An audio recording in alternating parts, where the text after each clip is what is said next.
If you've ever delegated a task only to notice the results were basically the opposite of what you wanted, this one's for you. Now, this is not the video on delegation that I did earlier this year.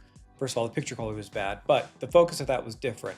It was on the difference between delegation and abdication, because we often think we delegated when in fact we just abdicated.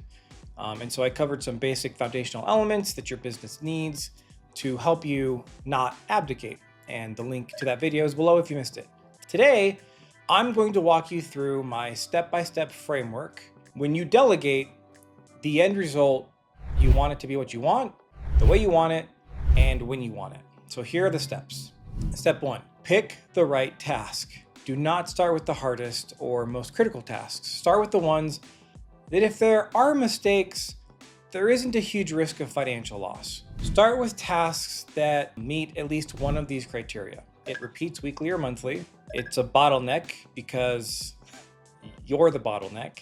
It drains you. Even if you're good at it, it drains you. And then if someone else could do 80% of it with little to no training. Step 2, so give them the clear vision of the outcome you want. Now, please note, this is not defining how they will do it. Most people delegate tasks, you need to delegate outcomes. So here's a bad example. Give me a report that helps me make a decision in 5 minutes.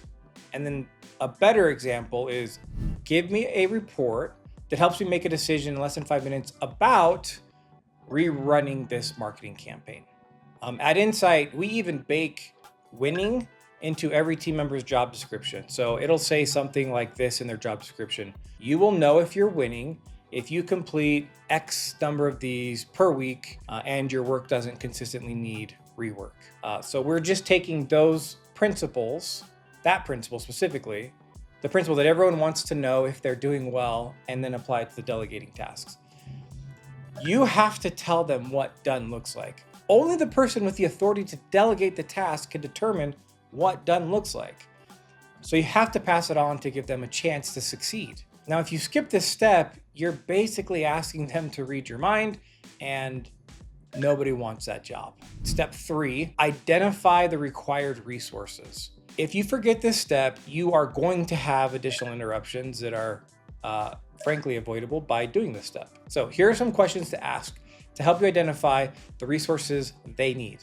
What materials, logins, templates, access, tools, and examples do they need to do this right? Who do they need to collaborate with? What decisions are they allowed to make without you? And then what decisions do require you? Step 4, pick the right person.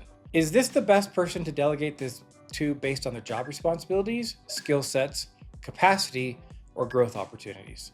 Getting any of those wrong, and you may not get the result you want. Step 5, communicate the delegation. So sometimes this can be a meeting, live or remote. Sometimes it can be an email if your instructions are clear enough. When you assign the project or task and officially delegate it, make sure you cover the following: the context. Why does this matter? And then the outcome.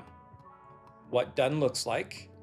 Any constraints, so if they have a budget constraint or guardrails that you've given them, for example, resources, the templates, examples, tools, checkpoints. So when you're checking in, and you definitely want to have check-ins throughout to verify that they're on track. And then deadlines, you have to have the drop dead end date this has to be done by. And then ownership, what do they own and what do you own? I personally classify delegation as something different than training someone on their ongoing job tasks. The ongoing job tasks, those should be built into your training and team member onboarding processes.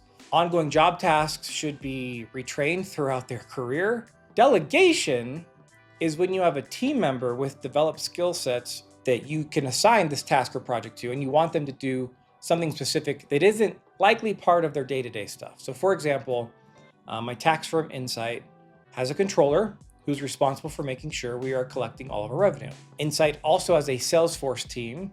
The lead on that team is responsible for implementing software solutions that ease labor needs through the Salesforce software. So we needed a better solution to track our accounts receivable and invoicing clients. There were other factors involved, but those two are enough for the sake of this example.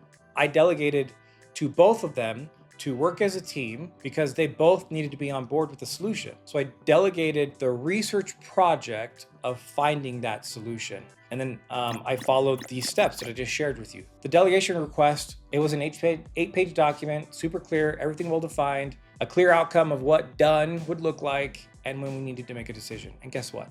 They still had questions. And that's okay. Some of their questions were for extra clarity on direction. Those, I needed to give them that clarity.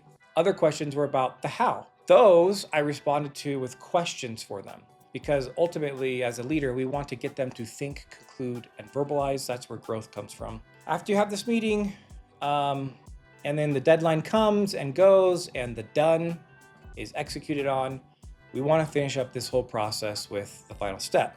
So the final step is to debrief.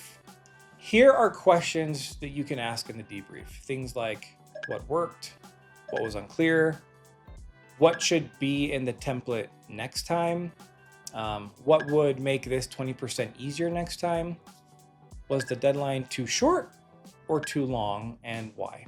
Now, here's a couple bonus thoughts for you on this. Delegate the decision level, not just the task.